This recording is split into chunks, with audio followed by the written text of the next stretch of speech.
Здравствуйте, уважаемые товарищи! Мы продолжаем цикл наших передач о героическом эпосе кыргызского народа «Манасе».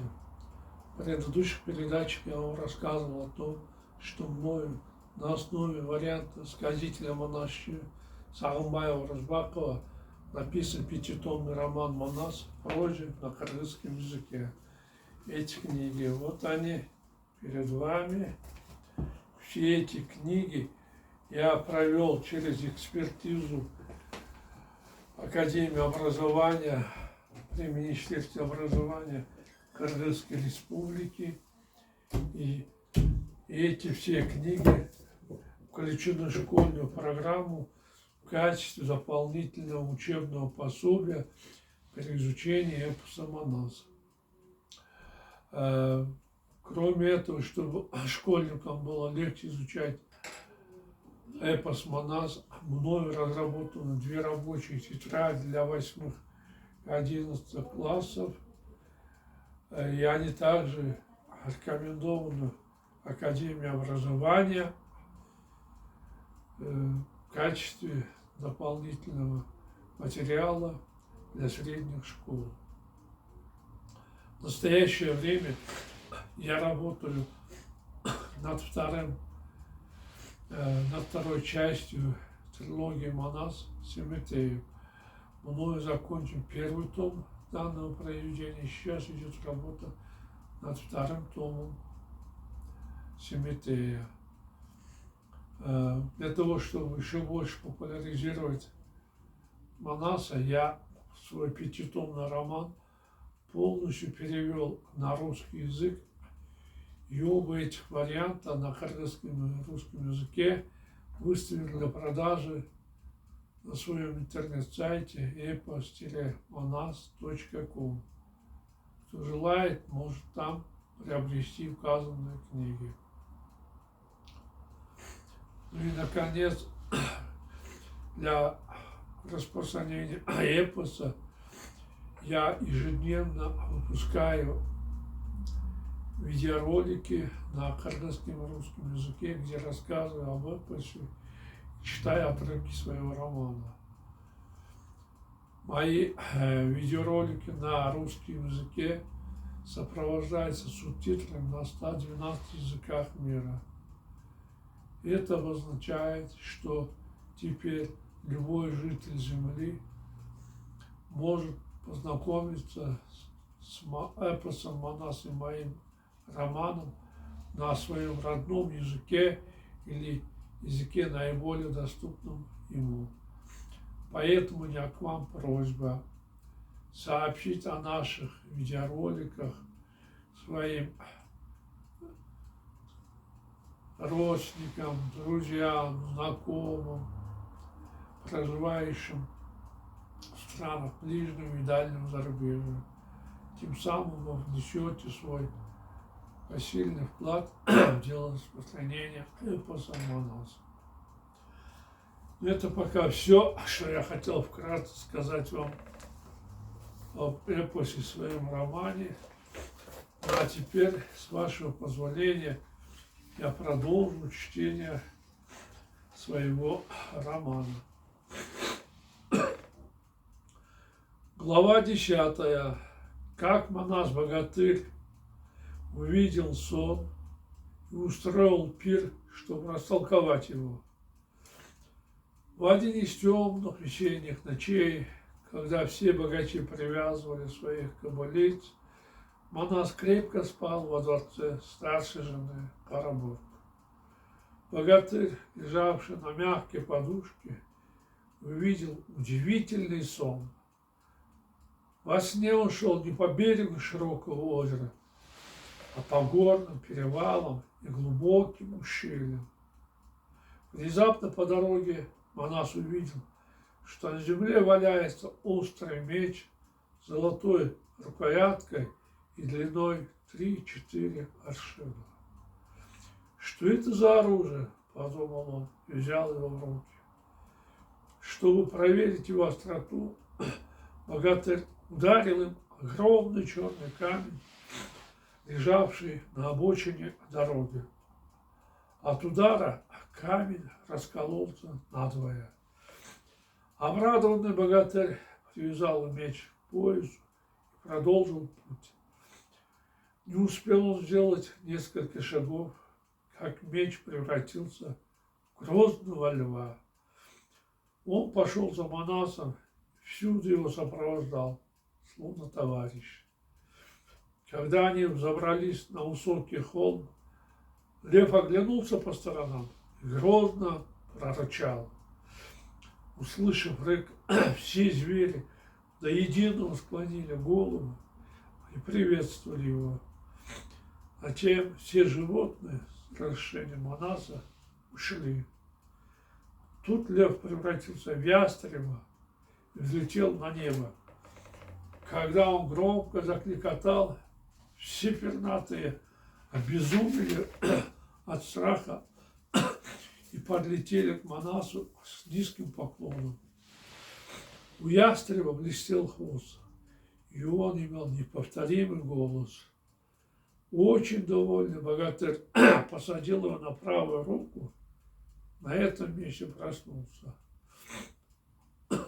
Манас весьма удивился увиденному сну. Это необычный сон. Мне нужно обязательно растолковать его, подумал богатырь. На следующий день дал весть всему кыргызскому народу. Через 40 дней пускай все придут ко мне на пир и будут дорогими гостями, объявил он, и разослал во все концы 61 вестового. Если никто из его жен не родила мальчика, почему Манас дает пир? Были удивлены все, услышав эту новость. В назначенное время на пир пришли мулы, одетые в огромные чалмы, ханы, вельможи, размахивающие пальцами богатыри, и полностью заполонили пастбище. В честь гостей были устроены большие скачки. На главный приз были выставлены 300 лошадей и 1000 овец. Все лошади, принимающие участие в соревнованиях, были отогнаны в сторону Кокона. В них победу одержал скакун Багиша, Суркиик. Главный приз достался кыргызам.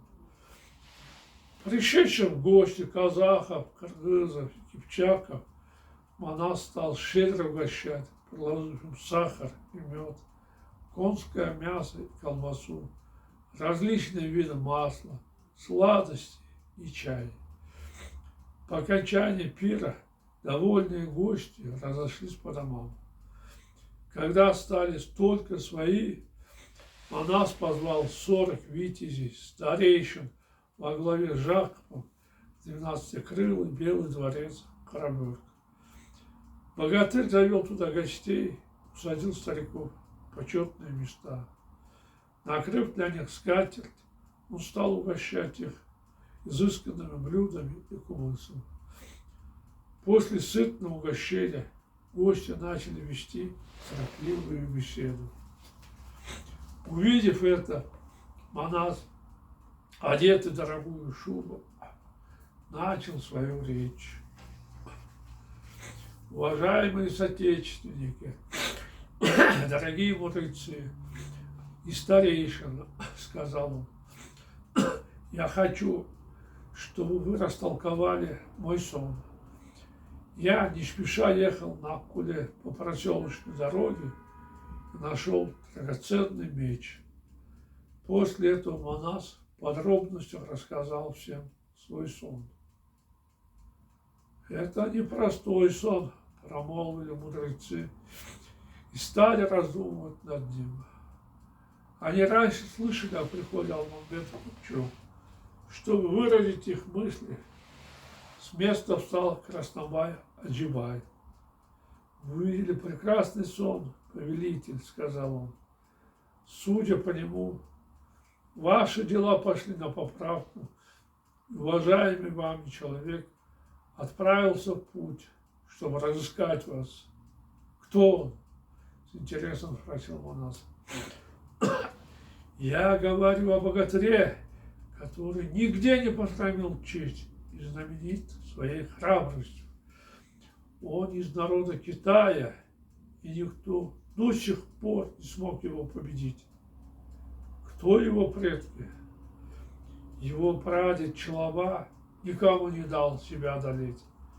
Его дедушка Солобо также везде входил победителем.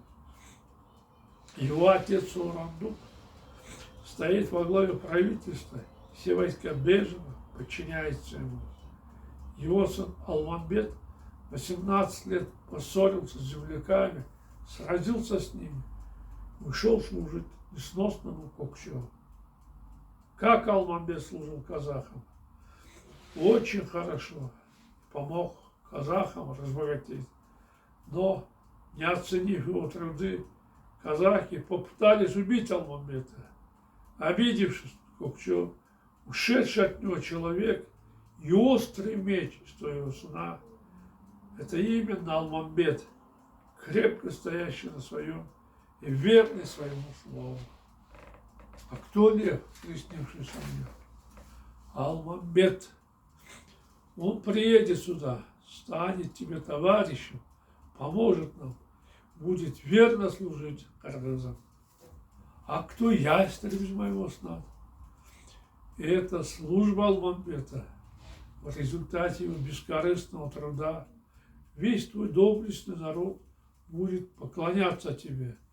Даст Бог, лев Алмамбет, твой друг на этом свете, опора на том свете, скоро прибудет к тебе, торжественно закончил свою речь Аджибай.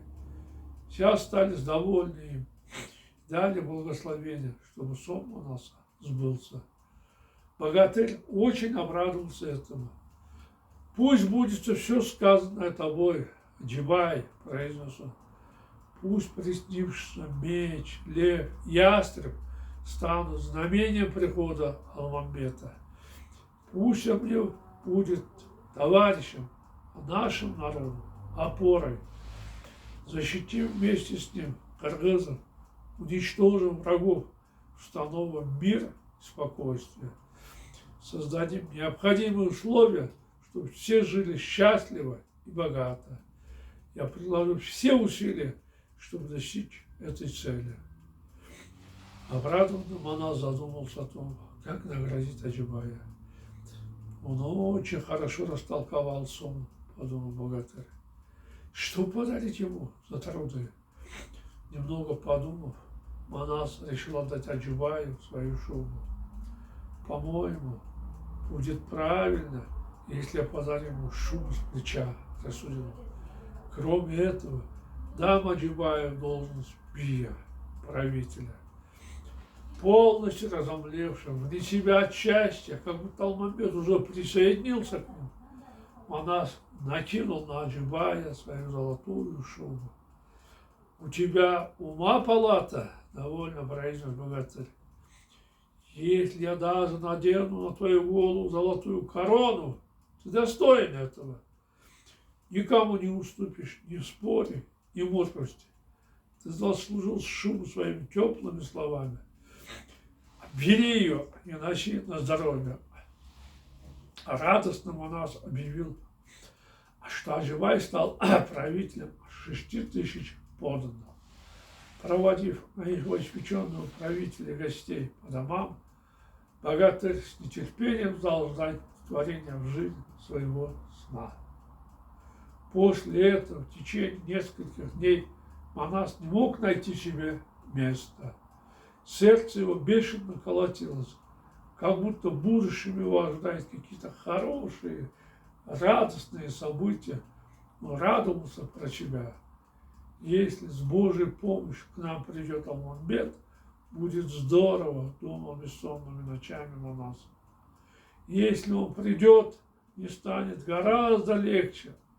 Говорят, что у него очень богатый опыт правления народом. Я ему поручу ведение хозяйственных дел, а сам займусь боевой подготовкой. Или наоборот, стану сам заниматься хозяйственными делами. Ведь одному человеку очень трудно справляться сразу с двумя обязанностями. Ну вот, товарищи, наше время подошло к концу. Я прощаюсь с вами. До свидания. До новых встреч.